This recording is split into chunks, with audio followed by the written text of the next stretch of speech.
50वां अध्याय सरस्वती अवतार विवेचन। ऋषि बोले, हे महाबुद्धिमान सूत जी, हम क्रमश दुर्गा के संपूर्ण चरित्र को सुनना चाहते हैं।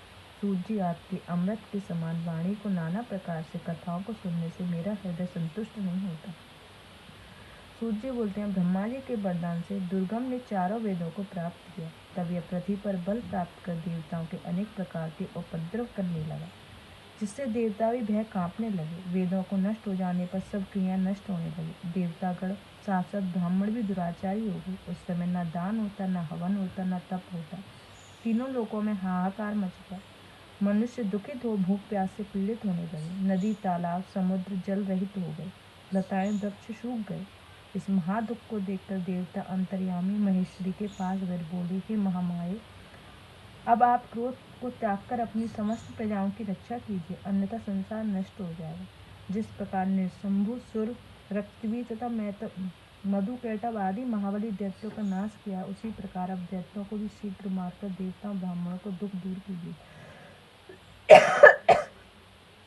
हे देवी, आप विभिन्न अवतारों से ले सबके सुखी बनाते हैं। तब देवताओं के ऐसे वचन सुनकर करुणामयी पार्वती ने अपना इस प्रकार रूप दिखलाया, जिसके चारों ओर हाथों में बाण तथा अनेक प्रकार के फल मूल पड़े हुए थे, जो प्रसन्न मुख कमल की थे। पिता को दुखित देख प्रिया पूर्ण अवतरित हुए। तब 9 दिन और 9 रात वो पार्वती व्याकुल वहां रोती रही और अनेक नेत्रों से हजारों जल की धाराएं बह चली। इससे उन्होंने लोगों को तृप्त किया, जैसे सारी औषधियां थी। फिर तो आगाध जल की नदियां समुद्र बह चली। पृथ्वी पर शाक कंदर फूल सुंदर फल तो पुण्यात्मा तथा औरों के लिए और मनोहर तृण पशुओं के लिए विस्तृत हुए। सब देवता और ब्राह्मण संतुष्ट हो गए। देवी ने कहा, तुम्हारा और क्या करूं? देवताओं ने एकत्र होकर कहा, हे देवी, आपने सब मनुष्यों को तुष्ट किया है। अब आप हमें वेदों को दिखलाने की कृपा कीजिए, जो दुर्गम से हर लिए गए। देवी ने कहा, ऐसा ही होगा। देवता प्रसन्न हो जगन्माता देवी को प्रणाम कर अपने स्थान को गए। स्वर्ग आकाश और पृथ्वी को कोलाहल मच गया। उस शब्द को सुनकर दैत्यों ने चारों ओर से उनकी नगरी घेरी।